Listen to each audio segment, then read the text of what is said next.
Bonjour les crétins du catch. Bienvenue sur le podcast de l'événement principal. Omelette du fromage. I don't know why I'm doing that. I can't do like European languages without doing that. It's like that's Italian. Omelette du fromage. That's French, you see? Yeah. Yeah. Anyway, welcome to the Main Event Podcast, episode 194. I'm Jez, or Je m'appelle Jez.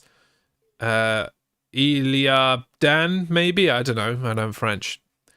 I'll just say Je m'appelle Dan. It's Dan. He's over there. Or down me. there, if I'm currently, like, talking to you on the vertical thing. The vertical. On tickers or On Instagram. vertical. How the devil are you?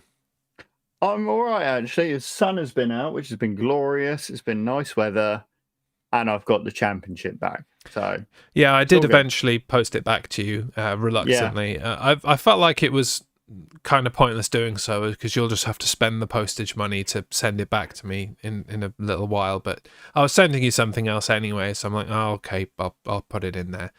Throw a dog a bone and all that. Yeah. How is the new thing that I also sent you in addition to the? It's very good. Yeah, very good. Cool. I will leave that cryptic for anybody to try and guess what else it is that you can work it out. That I sent Dan. But yes, the championship is back over the shoulder of that man over there, and we will continue to predict now through SummerSlam to determine who will be the champion, new or still. On that note, I'll just give you the predictions before we came into all of the events that we're going to talk about today, which is WWE Backlash, obviously, if that wasn't obvious by all the French and the colours and all that kind of stuff. Both nights of wrestling Dontaku from New Japan Pro Wrestling, and we predicted TNA Under Siege. We're not going to talk about it very much, though, because nothing really happened. Nothing really happened. So, yeah, so coming into all of that, the score on the door, le score est le door. Just say it in an accent. It's French. I'm on 24.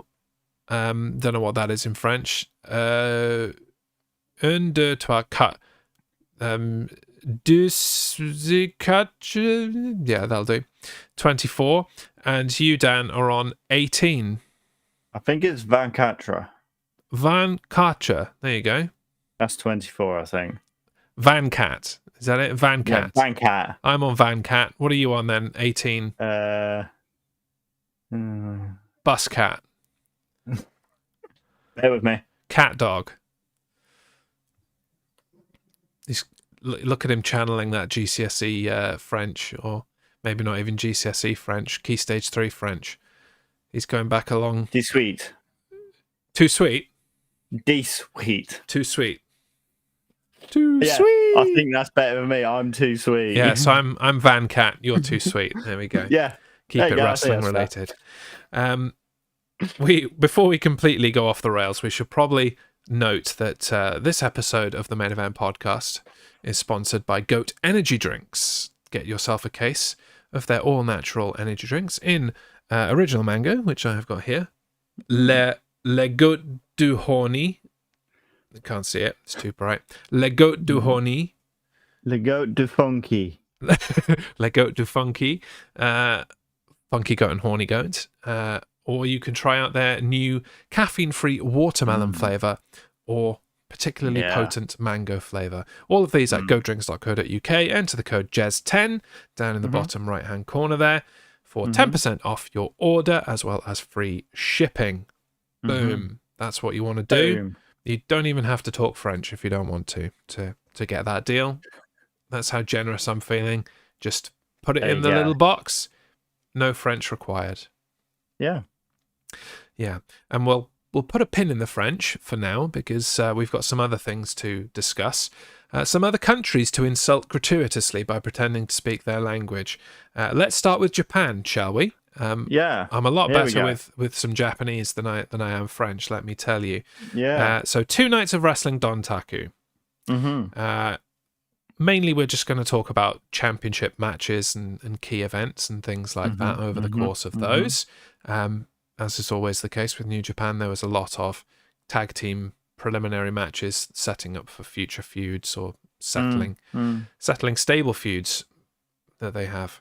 Let's talk first of all about the New Japan Pro Wrestling World Television Championship, a match in which Jeff Cobb defeated Zack Sabre Jr. to become the new champion. Yeah. Now, we both managed to predict this incorrectly in completely different ways. All right. Yeah. Who did you go for? I went for Zack Sabre Jr. So you went for Zack Sabre Jr. to retain. So you'd think if I didn't do that, the other option is I went with Jeff Cobb, right? Yeah. Yeah, I did not do that. I predicted time limit draw. Because a year ago at Wrestling Dontaku, they had a match for the TV title and it ended in a time limit draw.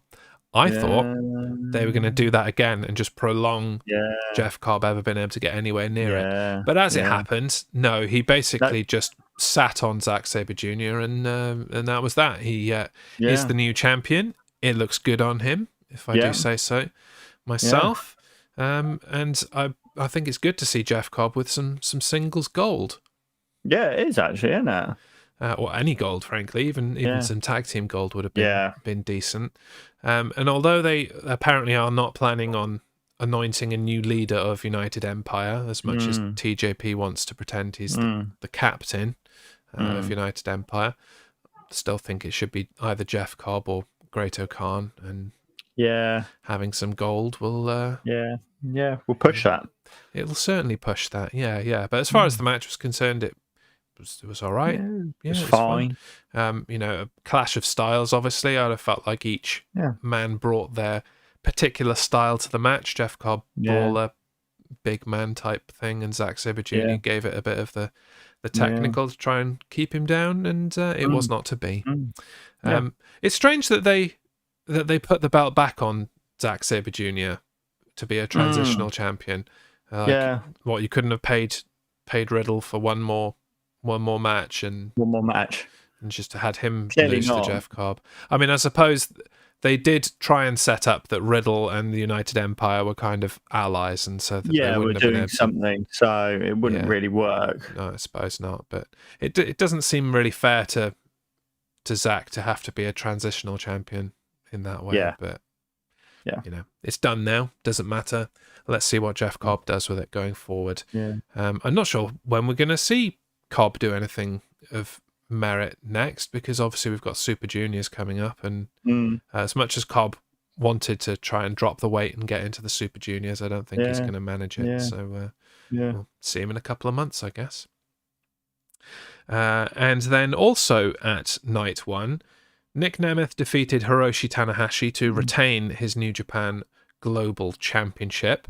He also completely ruined the card for night two by setting up a match with David Finlay for that belt instead of the tag team match that was planned. We'll talk about that when we get to night two. But Nemeth Tanahashi was supposed to happen a long time ago, and it feels like, to me at least, and I don't know how you feel about it, the entire reign of Nick Nemeth as global champion was kind of ruined by the fact that he was waiting to defend it against Tanahashi, who was injured, and therefore was not defending it against other people in other companies or even in New Japan. So it was kind of a wasted title reign as far as I'm concerned. Yeah, a little bit, and I get why Nemeth wanted to face Tanahashi. Obviously, the guy's a goat. Horny, funky, or otherwise. But I think he's more funky goat. I think he's a funky goat, and that's fair. I feel like they should have kiboshed the plan as soon as Tanahashi went down injured. Like, it would be nice to face Tanahashi, and maybe you get to do so if you're still the champion when he's healthy, but don't put it off. I feel like that match with Ishii should have been a title match. You know, they could have done some matches in TNA as well for that title. And I'd have liked to seen that. I would have too, but alas, not to spoil night 2 and get into that too much, it's not to be. That's about all we need to talk about for night 1. Yeah. Scores on the doors, predictions. Mm-hmm. I managed to pick up 6 points, and you obviously have a deficit to fill in, and you got 8, so not bad. Yeah, I did quite well on night 1. You did, yeah, very well on night 1. Quite in fact. surprised. Yeah, I think I'm still wish predicting in New Japan rather than thinking about what they're actually going to do. Yeah. Well, we'll see. Night 2. Bit more to discuss from night 2. Let's start first of all with another bit of a strange championship change as far as I'm concerned.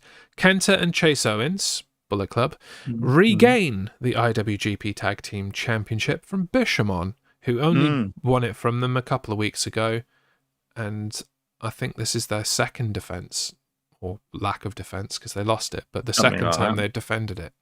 I think they defended it against GOD and lost, and they beat them, rather GOD lost. Yeah, weird. Hot potatoing the tag team titles, how do you feel about it? No.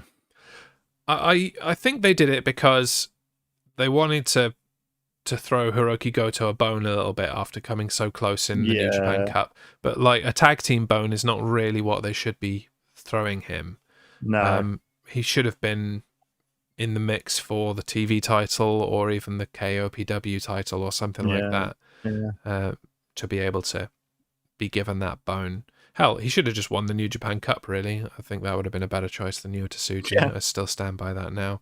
The match was fine. It came and went without consequence, really, and it was very surprising to me, and I believe to you, that Bullet Club were able to pick that back up again.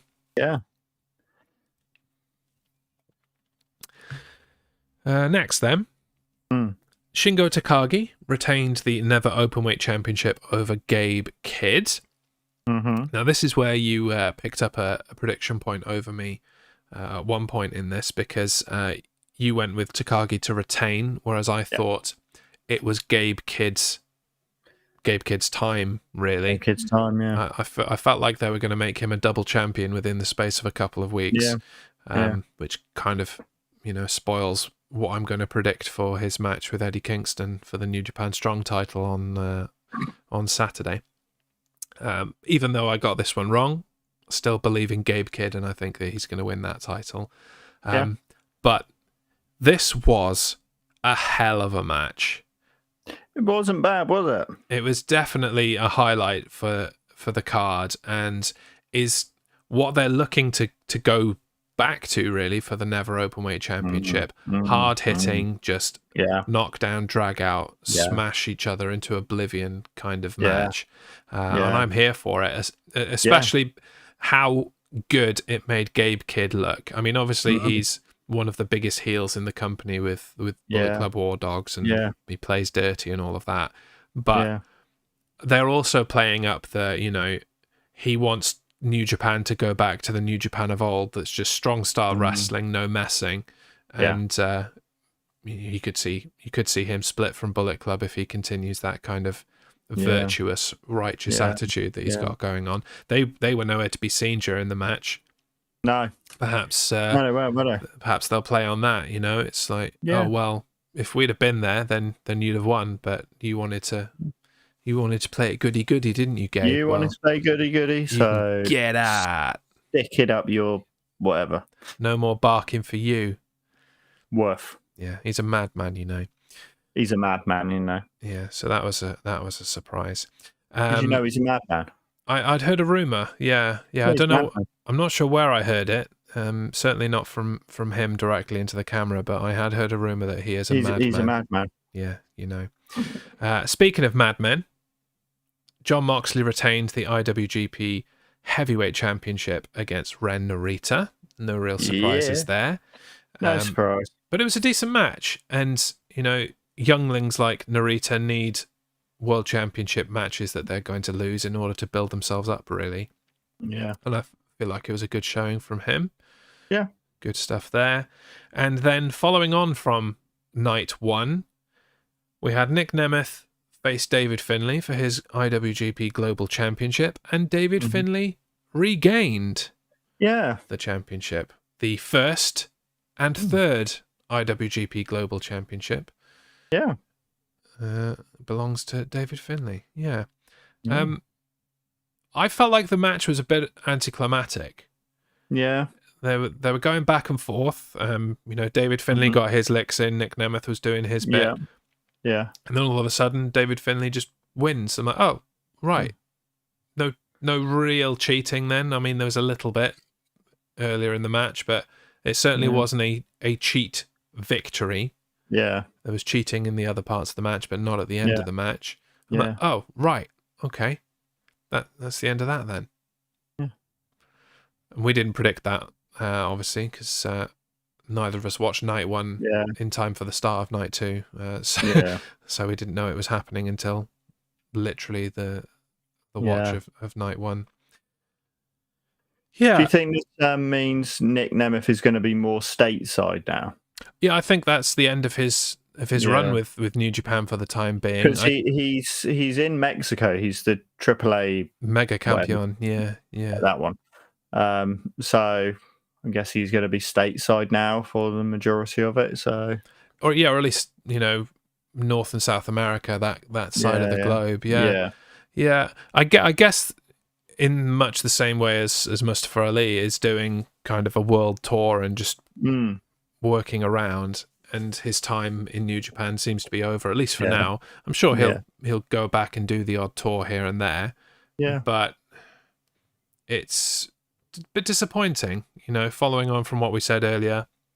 I felt like there could have been more done with his championship reign, especially considering he was the second person to hold that title, and they were trying to re-establish it as a solid, second tier championship. That's supposed to be the second most coveted, prestigious championship in the company. Trying to get over the fact that they have created a new championship belt rather than the one that has the lineage of people like Will Ospreay and Kenny Omega and John. Did I say John Moxley? No, I didn't. John Moxley, Kenny Omega, Will Ospreay, amongst others. It just seems a bit strange and slightly disappointing. Also, I'm not sure it does much for David Finlay. No, I think either he needs to move on to the IWGP Heavyweight Championship, the world title, or just go and smash some people. I don't think the Global Championship does very much for him. No. Intrigued to see who he faces for it next, who he feuds with.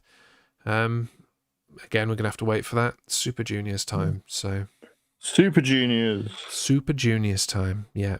There's been a lot of talk about Bullet Club and leadership of Bullet Club recently, obviously, because they just celebrated, I think it was their 15th anniversary of the stable. And there was a lot of Bullet Club talk at Backlash, including, once again, Michael Cole erroneously calling Cody Rhodes a former leader of Bullet Club. He was not.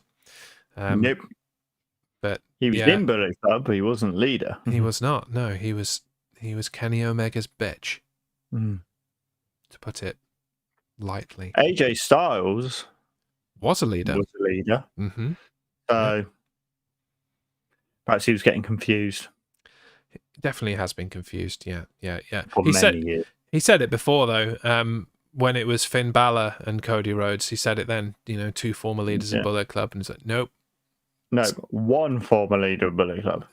No matter how much you say it, Michael, Cody Rhodes was not a leader. I mean, if you want to let him out and he can go and be the leader now, I'm sure New Japan would be happy to replace David Finlay. But and that's really it. David Finlay still needs to prove himself as the leader of Bullet Club, and I don't know how the Global Championship really helps him.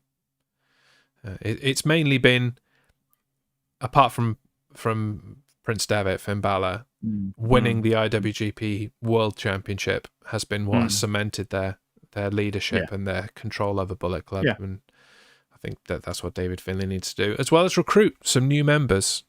I definitely feel like it needs some new blood. Faces in there. Yeah, they've brought in Jake Lee from from Noah. I feel like that's a good fit. He's clearly only there here and there, though. He's not signed with New Japan, so that's a bit of a non-starter, really.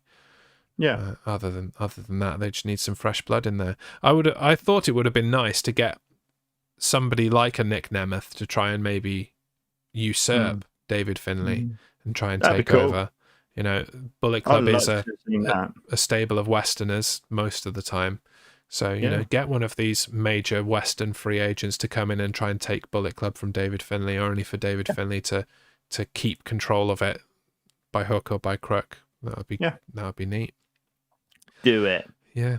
Maybe we'll see El Fantasma try and take control again at some point, being that I don't think the GOD is longed for New Japan Pro Wrestling, considering it's down to 3 members now of its original 5. Yeah. It's kind of a bit. Yeah. It's just a trio now rather than a stable. So more on that later. Night 2 of Dontaku, prediction wise, was a tie. We each managed to pick up points that the other didn't get, and get a few things just flat wrong, frankly. So we ended on 5 apiece there. As we said earlier, not a huge amount to talk about from TNA Under Siege. In fact, we're not going to talk about the actual event at all, other than the predictions, which I will say I got 7 and you got 6. Woo. Yeah. But what we will talk about that's TNA related is the wonderful news that this past Sunday, I Believe in Joe Hendry, clap, clap, made it to number 4 in the UK charts. Yeah. Which, citation needed, I think is the first time that a wrestling theme has made the charts. Maybe Real American did back in the day, but I doubt it. Yeah. I'm going to Google this. And I'm not talking about songs that are normal songs that were used for wrestling themes. Obviously, like Rollin' was in there by Limp Bizkit, Undertaker's theme. You know, there's probably been a few other things in there, but I doubt any dedicated, made just to be a wrestling entrance theme has ever charted before. A few years ago, I want to say 2014, but I could just be making that up. There was an attempt to get Fandango's Cha-La-La, whatever it's called, to number 1. It got to 43, I think.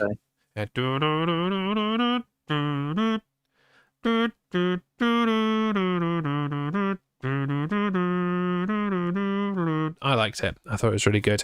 I bought it. I was part of the movement to get it to 43. Part of the movement, to get it to 43. But I was also part of the movement to get Joe Hendry to number 1.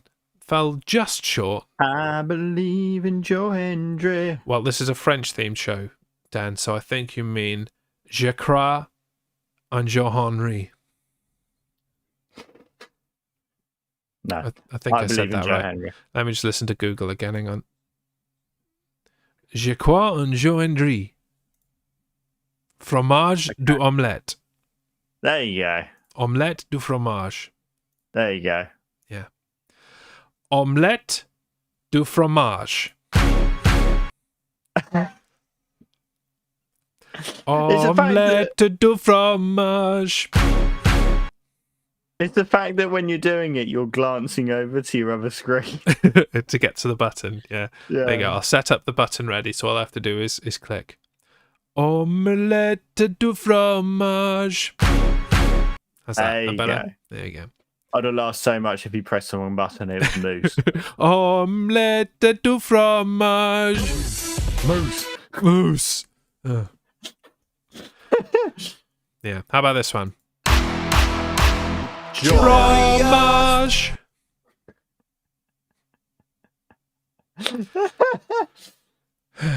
This is a tangent. Anyway, Joe Hendry, number 4. How do you feel about that? Great. Brilliant. I'm still waiting. He promised that on X, Twitter, whatever you want to call it, that he was going to put up clips of some very confused radio hosts going, and next at number 4 we have, I believe in Joe Hendry.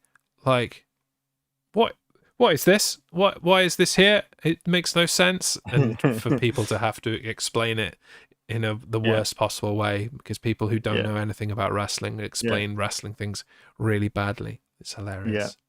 So I might have to go and listen to some VODs to find that.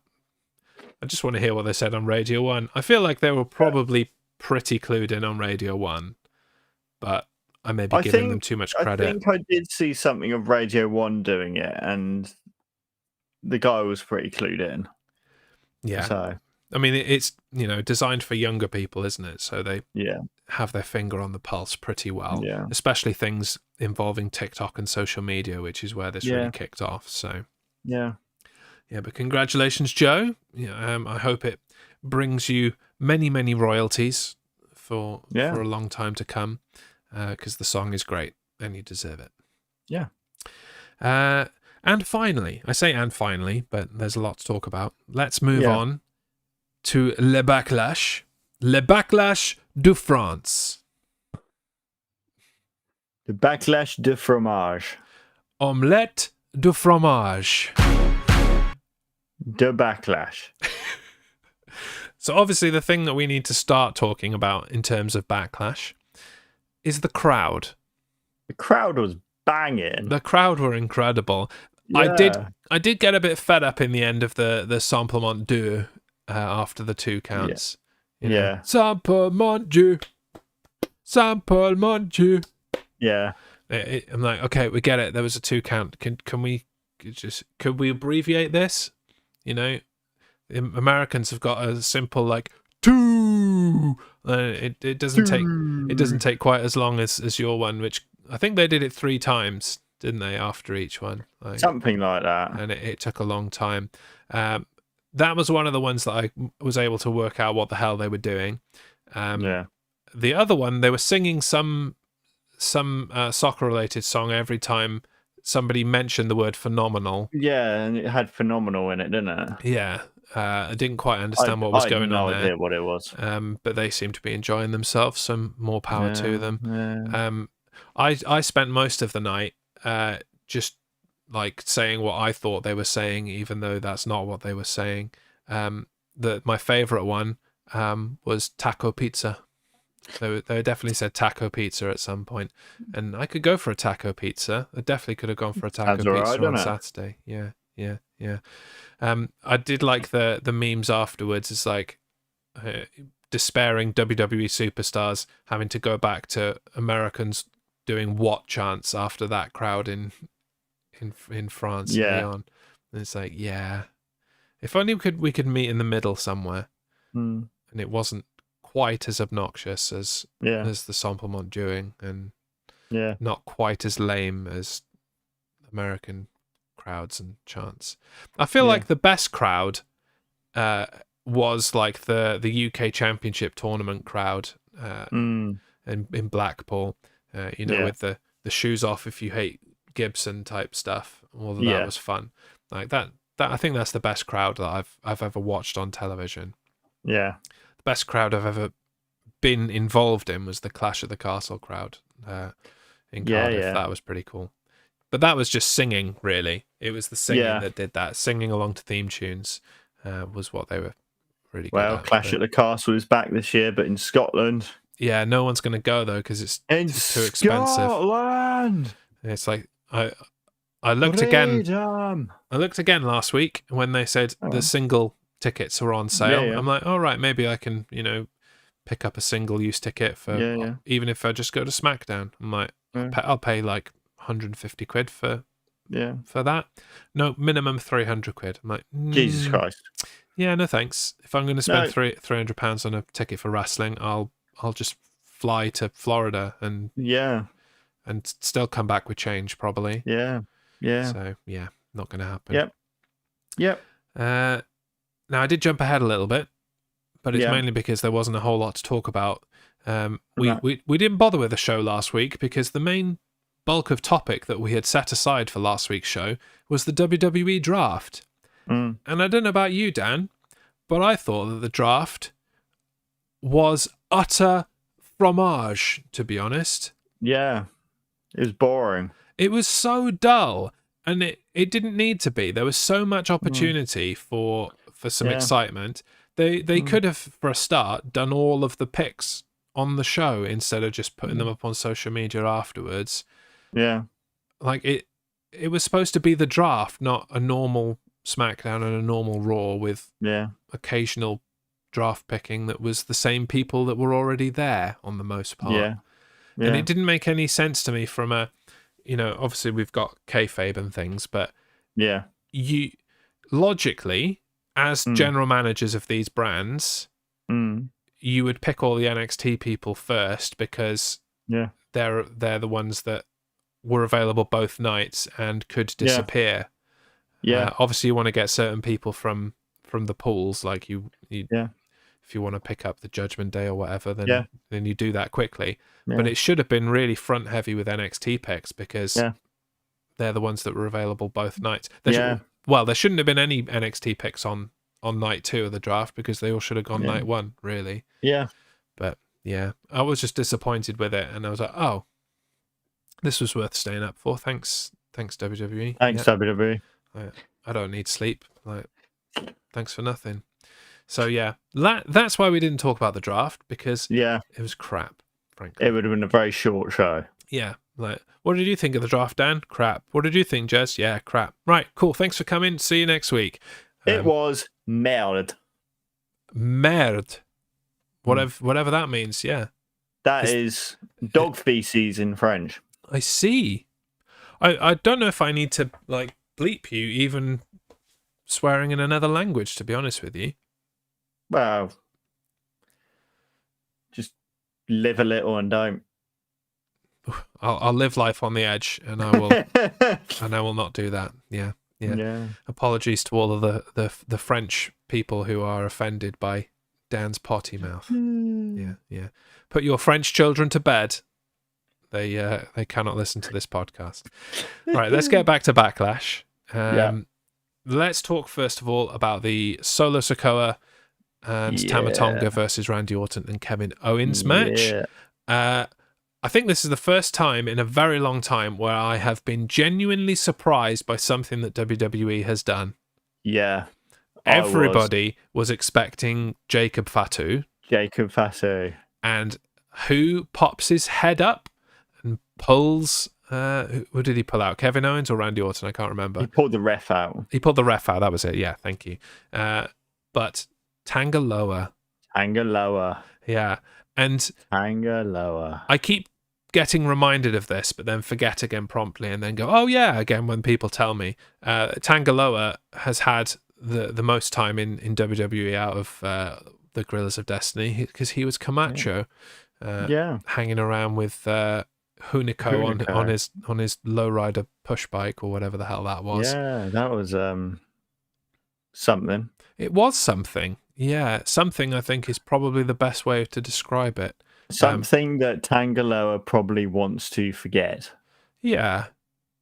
It wasn't the greatest. Did you also know that during their original FCW run, when Tama Tonga and Tanga Loa were in FCW, which was the precursor to NXT, that they were given the Uso nickname as well? Oh, were they? Yeah, I think only Tanga Loa was. Well, only one of them was. Don't quote me on which one, but I think it was Tanga Loa was like Dave Uso or something. It wasn't Dave, but Dave Uso. Yeah. What, Dave? He was another Uso when Tamina was part of the stable as well. Oh, yeah. Just before they were brought up to the main roster the first time. Yeah. He was an Uso then. So it comes That's pretty full cool. circle. Full circle. Except I don't think the Usos are going to be part of this stable again. We've got the Gorillas of Destiny. Yeah. I don't know if they're going to remain as being known as the Gorillas of Destiny. I doubt it. But he is going to continue to be known as Tanga Loa because WWE have copyrighted the term Tanga Loa. So I guess there you go. I guess he's not going anywhere else now. No. Because he wouldn't be able to use his name. He'll have to go No. back to New Japan as Camacho. How about that? Yes, there you go. That's his punishment. Yeah. Did you catch the little thing that Michael Cole and Corey Graves said? Yes, it was both lame and awesome at the same time. I know. What was it? It's guerrilla warfare, and then it was destiny or something. Yeah, something like that. They dropped that in there. I was just like, I kind of like that little drop in there of Gorillas of Destiny. I see what you did there, folks. Yeah, see what you did there. I'm not saying I like it or dislike it, but I see what you did. See what you did there. Yeah. I like how they also mentioned Tama Tonga's accomplishments in New Japan. I did as well, and I felt like they dropped a lot of kind of New Japan stuff in there over the course of the night. They talked about the Bullet Club a lot. Yeah. They talked about what each men did in the Bullet Club out in New Japan. Mm-hmm. But they even talked about Tangaloa on the kickoff show. Yeah. And even then nobody thought, I wonder if they're bringing him in. So kudos to WWE on the surprise. It doesn't happen very often. Good job keeping that under your belt. I was very impressed and very excited to see both Gorillas of Destiny in WWE. Yeah. I hope they get a run at the tag titles soon. Let's not pretend that A-Town Down Under or anything but transitional champions. Just get the belts on GOD immediately. Yeah. Just do it on SmackDown. No. Just like tomorrow night. Just get it done. Now. Just put the belts on them. Yep. Don't mess around. Yeah. I suppose that neatly segues us into our next match, because somebody who has been messed around and still is not a champion is Jey Uso. Yeah. For he did not successfully defeat Damian Priest for the World Heavyweight Championship. I don't think anyone expected him to, but at the same time, everyone is begging to put a singles championship on Jey Uso. Yeah. That guy is far, far too over to not be getting any success whatsoever. Yeah. Frankly.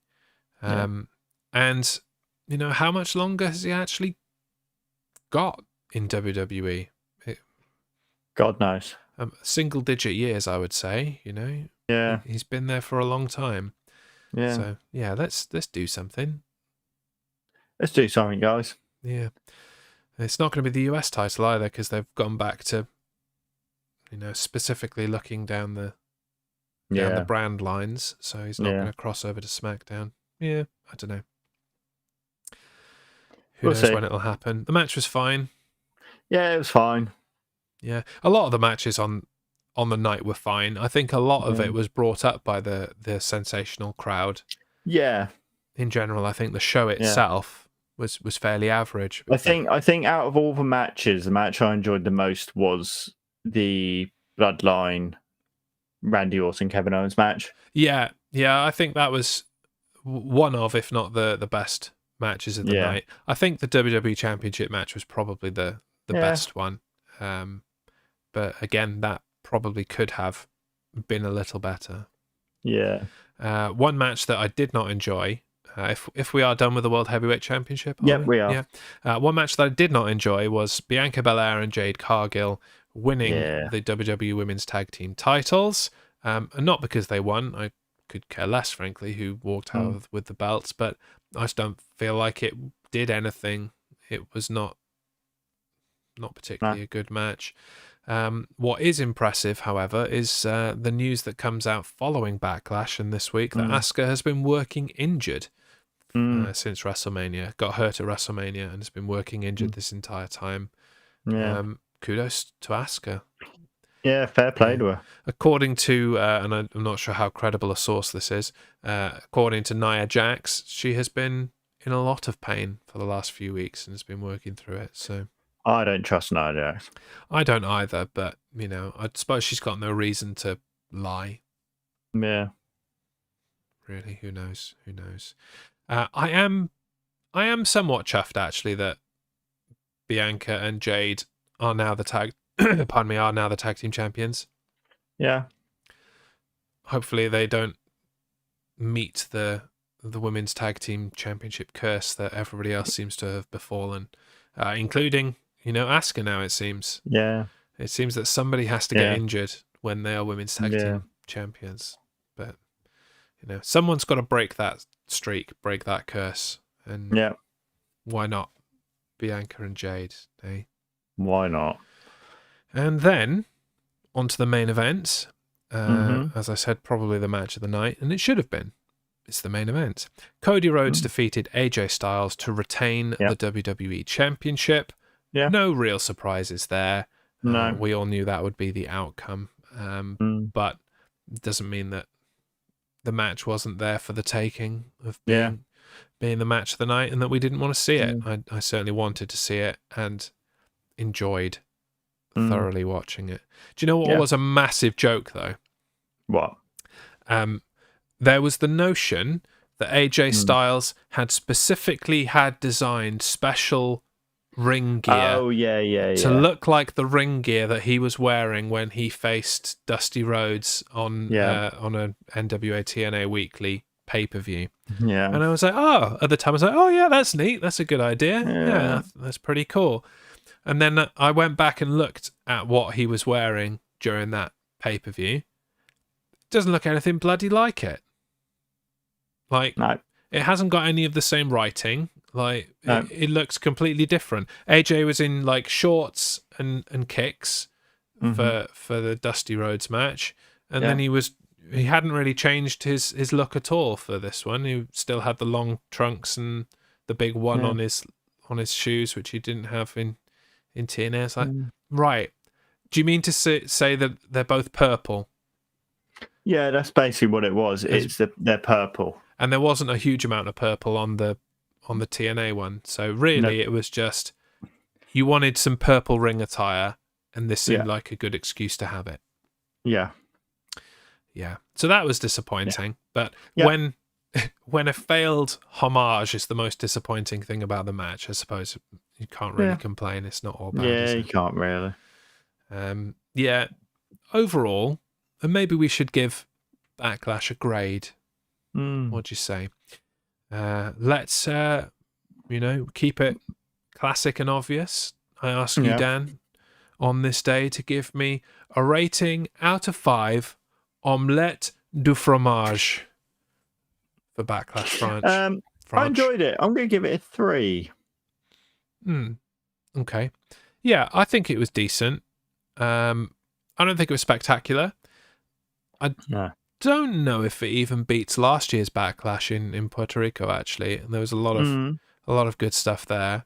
I'm going to give it a 3.5. I think that's fair. Fair enough. Solid pay-per-view. Yeah. Plenty to be enjoyed there. Yeah. Press conference afterwards left a little to be desired. And still, I don't know who needs to hear this, but I'm going to look directly into the camera because someone needs to hear this.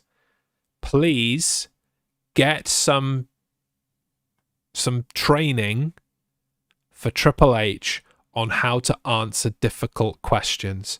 I'm begging you.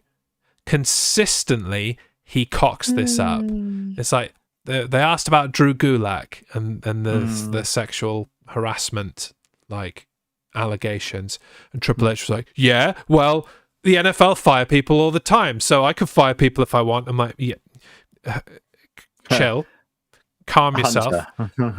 It's like, "Yeah, and they're crap news sources too, aren't they?" Like, Trips, honestly, please just take a breath. Poll. Just take a breath. 2 little words. No comment. Like, if you can't answer the question properly, no comment works. Yeah. Like, yeah. We're a big company, and we chose not to keep him, didn't we? Okay. Calm down, bro. Chill out. Chill, bro. And quite full of crap anyway. So I quite like that they caught some strays, but I don't know what PW Insider did to deserve it. But there you go. Now then, with that out of the way, let's get to our predictions. We have finished Backlash France with a score of 4 for me and 5 for you. Where did you differ? I thought that Randy Orton and Kevin Owens were going to win. Obviously, you got a clean sweep. You got them all right. I got perfection. Yeah, I thought that Orton and Owens were going to win. Yeah. It'd be so stupid. Yeah, I should have, even if I'd have thought Jacob Fatu was going to turn up, that would have been enough. Yeah. It was an error, obviously, and I'll thank you not to talk about it. I will talk about it. It's very painful. Okay, fine. If you want to talk about that, I'll talk about this, because the scores to date, after several events and with several more events to go, is Jez 46, Dan 42. I'm catching you. Slowly, yeah. I'm 4 away, and there's still a lot more to go until SummerSlam. There is a lot more to go, and I do make silly choices quite regularly. Yeah, you've proven that. Yeah, I come to talk to you every week, for example. Yeah, exactly. Yeah. So, with that in mind, in our next episode, might be next week, might not be, depends how entertaining all this stuff is, quite frankly. Yeah. But we will be talking about the King of the Super Juniors tournament in New Japan Pro Wrestling. That gets underway this weekend. The King and Queen of the Ring tournaments have already begun, and we'll be talking about those as well. And then anything else that kind of takes our fancy, really. Anything else? Yeah. We'll see. Isn't there the New Japan? There's is it called Resurgence? Yeah, that's this weekend. Yeah, there's certainly lots to predict. It's whether interesting. We talk about it. Yeah. I think the match between Jon Moxley and Shota Umino for the title is going to be a banger, as they say. But it will probably be inevitable, and a banger after banger. We'll talk about it in much the same way as we did the match with Ren Narita. Great for the young kid to get some exposure against the champion, but ultimately we knew he wasn't going to win. Yeah. Because we all know, and I'll start to play the music out, we all know that Jon Moxley is holding the IWGP World Heavyweight Championship until Forbidden Door. Yes. And maybe we'll talk next week about who we think is going to be the person to dethrone him, because that is quite an interesting proposition. That'd be quite really. Interesting, yeah. Yeah, there you go. We'll talk about that next time. There you go. Your predictions in the comments, and we'll address those as well. Who do you think Moxley's going to drop the belt to? Until next time, I've been Jez. I've been Dan. Fromage du omelette. And this has been the Main Event Podcast. Bye-bye. Bye.